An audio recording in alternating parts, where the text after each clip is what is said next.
Hey folks, Colin here from Sparing Outdoors, and this little upload is of a really simple, I suppose, outdoor tea or wilderness tea to make when you're out and about. You can make it at home as well, obviously, but if you're out and about, this is a really handy one to make.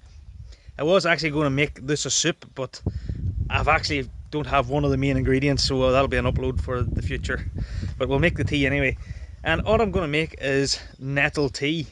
And again, as a kid, nettle was very easy to identify because it was one of the ones that you wanted to avoid because you didn't want to get a wee sting. So it's quite an easy food to forage for. It's plentiful this time of year. This is coming towards late spring here, and it's still plenty of it about. Obviously, the earlier in spring you get it, the fresher it's going to be. But so we'll have to go forage for it here now, and it'll not be hard to find. I'm just going to go up the fields here and look for a few spots where I know there's plenty of them. And again, the foraging, my rule for foraging in most of the videos is try and go to places that's been least impacted by humans, because then you're more than likely going to get nice, fresh, clean sort of produce. So we'll go anyway and look for them. Right guys, as you can see, there is nettles everywhere. And I see when you're picking nettles, if you don't have gloves, which most of the time you mightn't have if you're outdoors, I don't wear gloves a while, only at winter. So if you're picking nettles, my rule of thumb is I'd always grab the nettles there, you know, just sort it down the bottom of the broad of the leaf and pull. And you just get the leaf. You don't want any of the stem, you only want the leaf. And for nettle tea, believe it or not, if you go for the larger nettles at the bottom of the stem, they tend to be sweeter. But if I was making the nettle soup, I would go for the, I suppose, the fresher nettles at the top, the younger ones, if I was making nettle soup. But for tea I tend to use any, but even the bottom ones are fine because they tend to have a sweeter flavour. So I'll pick enough here for what I need for making my wee brew, and I'll put it into my wee container here. So there's my nettles collected. I'm only collecting half a cup, I'll tell you why later. But if you do happen to get stung by the nettle, and it's not that wild, let's be honest, not that wild sore when you get stung, where there's nettles, there's usually these fellas here, docking leaves. And as a child you knew if you got stung, if you mussed up a docking leaf and rubbed it into the sting, it gives you a wee bit of relief. So if you do get stung, always look out for the docking leaves and use it. So that's me there, more or less set up, ready to go.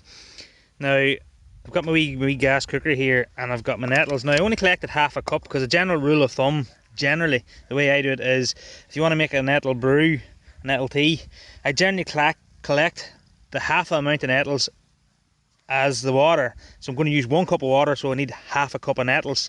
So if you wanted let's say two cups of tea, you'd use 2 cups of water plus 1 cup of nettles.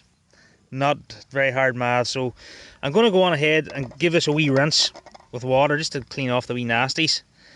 Again, you can use warm water if you have it, or I'm just going to use cold to rinse the wee bugs off it, and then we'll move on to the next stage. So there's the nettles on the boil there now, and I have quite a sweet tooth, and you can either do this or not do this. It's up to your own discretion. It depends how you want your nettle tea.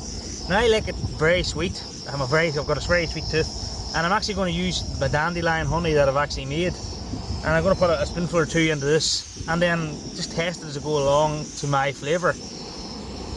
And you can use sugar if you want. Again, you don't have to use anything. I've used it without a bit of sweetness, and it's fine, but I just like things that wee bit sweeter, so I'm going to use my dandelion honey.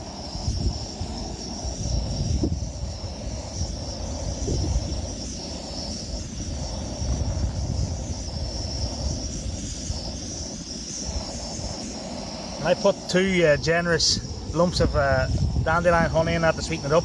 Now what I'll do, I'll let this bring up to a boil.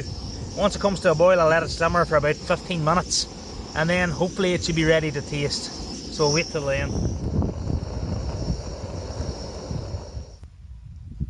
That's it there, boiled now. Again, there's a few different things you can do here. I've been tasting this just there now with a spoon, and it's just gorgeous. And if you ever taste nettles before, it tastes very spinachy. It's very, yeah, spinachy is probably the best way you can describe it. And it tastes quite nice with the honey in it. It just sweetens the whole thing up. But anyway, there's 2 things you can do here. You can, normally if I was out and about, and I carry very little gear, but here I've got a second cup.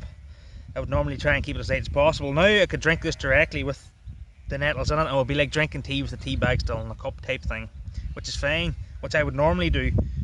Or what you can do is you can strain the nettles into another container, which I've got another cup here with me, and drink the tea on its own.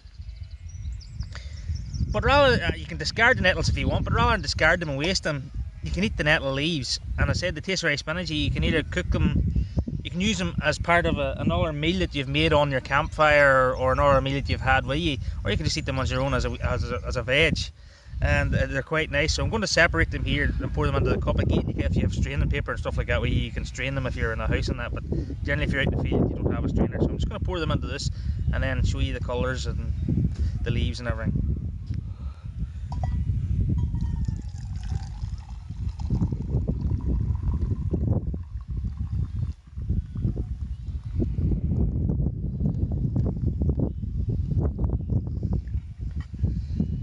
So that's the tea, a nice sort of like light to dark browny colour. Like Jane, just looks like a normal cup of tea without milk in it. And there's your nettles. Again, they're fine to eat the way they are, or if you want, you could add them as part of your meal or snack or whatever you have. And I'm going to enjoy this tea here now. Let it cool a wee minute so it's drinkable, because it's just burning the lips of myself. And I'll probably eat these as well. Again, once you cook nettles at all for any sort of length, the stingers become irrelevant. They're gone, they're not going to sting you. So we'll let this cool down and we'll drink and eat it. So that's it, guys. That's how you make nettle tea. This is how I make nettle tea. And all versions are quite similar. So it's really strange how to explain the flavour. It's, as I said, it's very spinachy but quite sweet, and it's very enjoyable. So if you're sitting out in the wilderness, you're after a hard day hiking, or you're camping and you're cold or whatever, it's a nice thing to settle down at your campfire, settle down and have a brew of this. And your nettles nearly taste identical to the tea. They're nice and moist, they're full of that sweet flavour. Now, the nettle leaves, when you left them like leaves, they're fairly hairy. There's a funny texture to them, but it's not everybody's taste. But definitely try them, or you can cook them as part of something, or if you want, you can mush them up into a paste and use them as a sauce for your dinner or whatever you want. But that's it, guys. Just a recap: go find nettles. Try and find somewhere with a nice clean nettles, no pollution, no chemicals, no humans if you can. Give them a rinse. Add your sweetener, whether it's sugar or honey or whatever you want to add to it when you're about to boil it. You don't have to. Again, you can do it on its own. Let it boil. Once you bring it to boil, let it simmer for 15 minutes, and that's it, ready to serve. That's pretty much nettle tea. And again, the best time of year for nettle tea is the spring. So hopefully you enjoyed this video. I'll leave up a wee picture here, the benefits of nettles. There's lots of benefits of nettles as well, and I'll leave you a wee image that'll go on for a while at the end of this video of the benefits of nettles, so you can see for yourself. Thanks for watching, guys, and I hope you go out and make yourself a wee nettle brew and go and enjoy it, because I certainly am now.